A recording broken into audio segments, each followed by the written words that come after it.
I've been using Mosaic for quite some time. I really just fell in love with what video can do, the power of video in terms of enhancing reflection. And that's what we're going to talk about today. We're going to talk about why I picked this tool, what features it offers. I'll explain kind of how we use it at different points in our teacher prep program at Illinois State University. We are a very large special education teacher prep program with around 800 special education undergraduate students. We've got a lot of students out in the field all over the state. So video as an analysis tool has been very, very useful to us throughout our program. So I'm going to use a phrase today. I'm calling this Video Enhanced Performance Feedback, VPF for short. You may have seen some of these other terms I have in bubbles here in the literature for special education. Video analysis is probably the most popular term I've seen in research. But one of the reasons I don't use that is because when I want to publish outside the field of special education, video analysis means something different.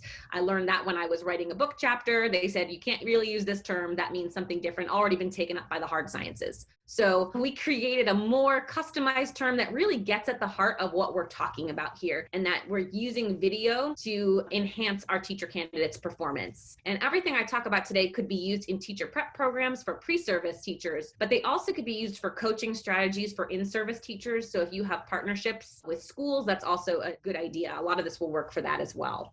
We know there is a good body of literature that talks about how video in general enhances reflective practices. We know in special education, we like evidence to support things, and video provides that evidence. So we have documentation of student performance. It really minimizes that possibility of faulty memories. We know that we ask our students to reflect all the time on a regular basis. We do it all the time in our own teaching. Unfortunately, what we know from years and years of cognitive research is that our memories are faulty, and we think something either went way better or way worse than it really did. And reality is it's probably somewhere in between, and we need to have some kind of documentation of that evidence. So really video, I use it for that granular level reflection with students. This is that book chapter I mentioned. It's in the handbook of research on fostering student engagement with instructional tech in higher ed. My co-author, Andrew Hashie, I mentioned, is from SUNY Buffalo State, and he and I have been working on a lot of different ways to use video in our teacher prep programs. Primarily, we're using it in 4 ways, 3 of them for our teacher candidates. Early in their programs, we work on helping our students notice these practices in action. In other words, we teach them about evidence-based practices. We want them to be able to execute them. But first, before I can get to that stage, I need to know that they know what it looks like in action. So we really start early in our programs with noticing those practices. Eventually, we move on to them recording themselves and reflecting on their own practices. And then we also use it for giving feedback from the instructor to the students. This semester, all of our clinical students will have Mosaic licenses to upload their videos, and all of our supervision will be e-supervision across the state. So there are a lot of neat features in Mosaic that can help us do that, including live screen recording, live sessions, almost like Zoom, where your instructor could come into that session while they're recording their e-learning lesson. So there are a lot of cool things that it does. We also have a mentorship program, and a lot of our instructors will partner up with someone in the semester to improve their own teaching practices and do some peer debriefs that way as well. So we like to model for our students that we are also putting ourselves in a vulnerable position, and we'll record ourselves during class.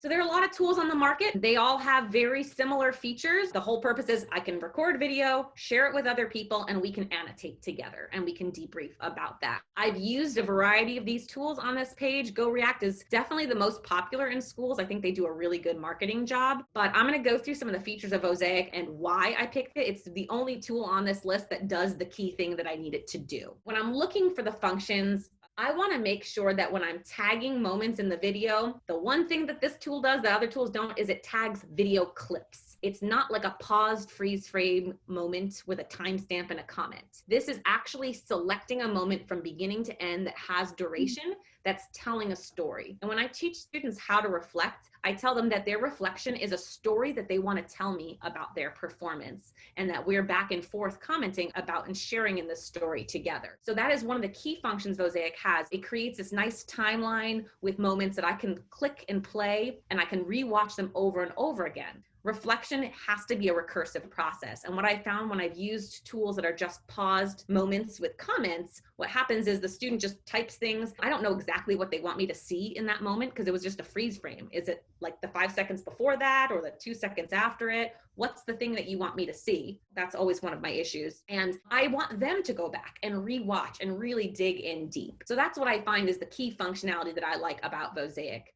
It uses Amazon Web Services, which a lot of universities use and consider a secure source. So IRB always approves it. Our university approves it. It is really intuitive, easy to use. On this list, my favorite thing, besides having the video clips, is their customer support. They are constantly adding new features, which means I'm making new videos all the time because they're always adding new things. All the things that I ask for, all of a sudden they appear. They're just very responsive. They're constantly reaching out to their stakeholders. They really adopt that agile approach to technology development, which means it's always a working prototype. It's never finished. We're going to keep adding more features to it.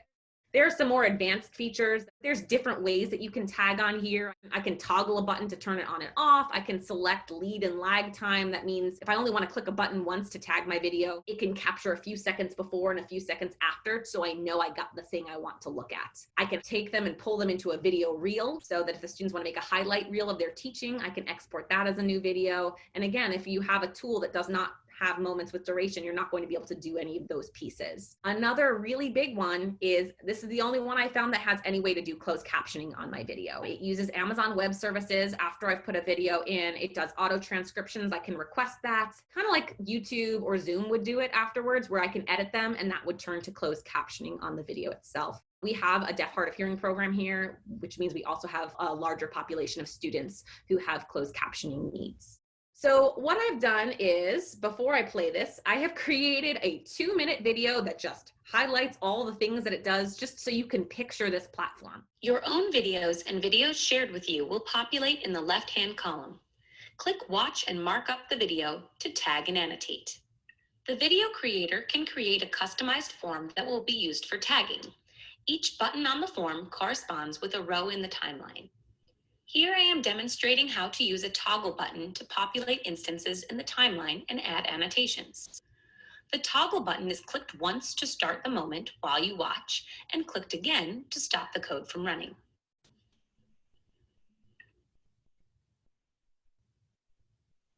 Now I am speeding through adding some additional moments so you can see what that would look like on the timeline.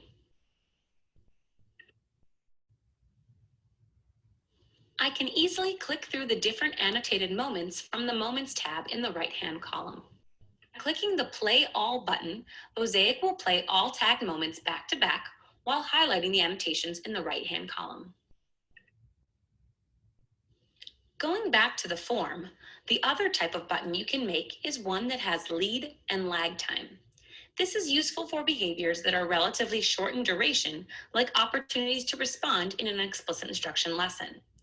I can click this button once and set a customized amount of time to capture before and after that click.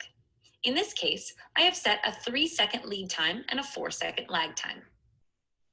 One last feature I would like to highlight is the ability to request a transcript of the video using Amazon Web Services auto transcriptions. This is useful for both teaching and research because those transcriptions are editable as you watch the video and downloadable as a full transcript. Additionally, if you have requested auto transcriptions, the closed captioning button appears for anyone who has the video shared with them, making your video more accessible for those who need captions.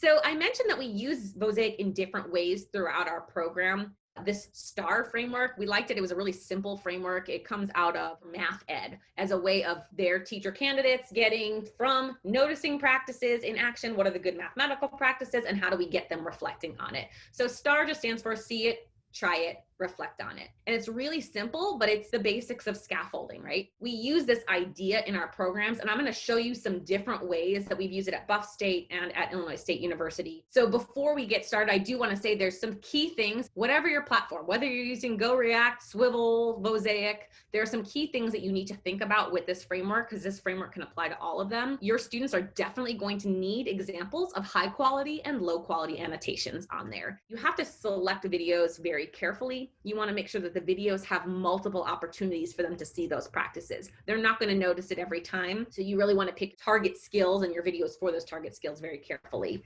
So tips, see it. This is where we start. I teach a math methods class. That's my primary undergraduate class that I teach. And this is a class where it's the first time they learn the elements of explicit instructions, the first time they write a lesson plan. And oh yeah, it's in a topic that most of them are terrified of. I surveyed my students and I had about 75% call themselves not a math person. I forced them into these dichotomous views. And then we talk about mindset and growth mindset and all that. But so in this class, we really focus on seeing it. I'm introducing to you these evidence-based practices, and they think they're doing it sometimes and they don't really know what it looks like. Make sure that we have prompts that can help them see it. I tell them, here are the parameters for the assignment. Tag moments that jump out at you, and you need to provide me an annotation of why that moment jumped out at you every single time. I want them to not only, they have to identify when they see the effective teaching strategy or the absence, but then they also need to dig deep and they have to connect that to research. So we start this really early in our program. I'm not very rigid with my rubrics. I don't want to tell them exactly how many tags to do, but I do like to give them a minimum number as my expectation. And then making sure that when I give feedback in Mosaic, when they tag a moment, I can add comments back to them.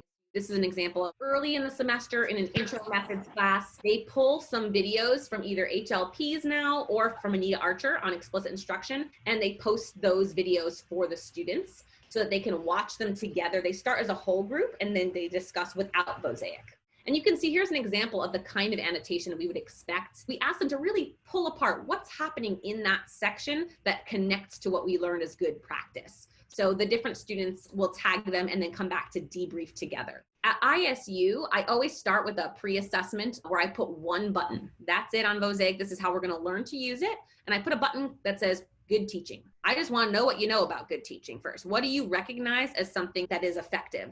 So I'll put a video up for them. And I can change the settings in Mosaic so that they only see their own timeline at first, but then I can reveal everybody's timeline so that they can see each other's tags. So when I give it to them, they don't see what anyone else tagged, but then we come together in class, and in a virtual environment, I can put this on my Zoom screen and I pull up the timeline where I see everyone's tag moments, and I start to say, let's look for some trends together. So I can say, okay, something happened over here and something happened over here. What is it that you're all noticing at this point in the video that is good practice? Let's talk about that. And then I help them connect it to what's that called when we're talking about evidence-based practice. Before we have them record themselves, we give them a lot of opportunities to practice. I always remind them that I like to do this before they're even in a clinical placement, that we do micro teaching lessons. We use lesson study formats to help them get over their fear of video, particularly if you're in an ed TPA state like New York and Illinois, because they're going to be video recording a lot. And it's okay to make mistakes on it. We're going to delete them at the end of the semester. They're not going to be on the internet forever. We want to make sure they feel prepared. At ISU, in a normal semester, we do lesson studies. They plan a lesson in a group, and then they teach one at a time, a little chunk of that lesson while their group mates watch them. And then between each person teaching, they go back into another room to reflect. And the idea is to try to improve. They keep starting over from the same spot, start at the beginning every time, and try to improve the lesson each time. So that lesson study is a really great format. After we get them to try on it, we're really moving forward towards that reflective practice. And by the time our students get to clinicals, we're expecting high quality reflections on their teaching. I mean, they reflect in my preclinical class as well, but we're expecting that growth every semester. We do a lot of small group peer debriefing kind of sessions. They go working with students one-on-one and they look for specific things. What we do know from research on video reflection is that it's sometimes better to not go broad in terms of what you're having them look for in reflections. The more targeted you can make those reflections, the better. So 1 or 2 buttons is really all they need until they're ready. I have found up to 4 areas has worked okay for me in my classes, but I wouldn't go beyond 4 things. If you have a tool like Go React or Swivel that only is like a paused comment, definitely don't do more than like 2. If you have a tool like Mosaic, it promotes a little bit more recursive process. So I tell them focus on 1 row at a time. Okay, I'm asking you to look for your math content knowledge. Show me all the ways that you were able to demonstrate that you understood the content, and show me ways that you maybe didn't answer a student question right, or you noticed an error in your mathematical thinking. Focus on just that row first and tag moments. Okay, now focus on the next prompt. I think the way it's set up, it just works a little bit better with the timeline, and then they start to see the overlap oh, I noticed this one thing. I can take that same moment and reflect on it through multiple lenses. Maybe I tagged this moment over here under evidence-based practices, but I also might have tagged that same exact moment and reflect on it through a different lens when I'm talking about assessment of student needs and how well I provided that support. This is an example of some of the prompts that I'll give them. So let's say a form said feedback, here's corrective feedback.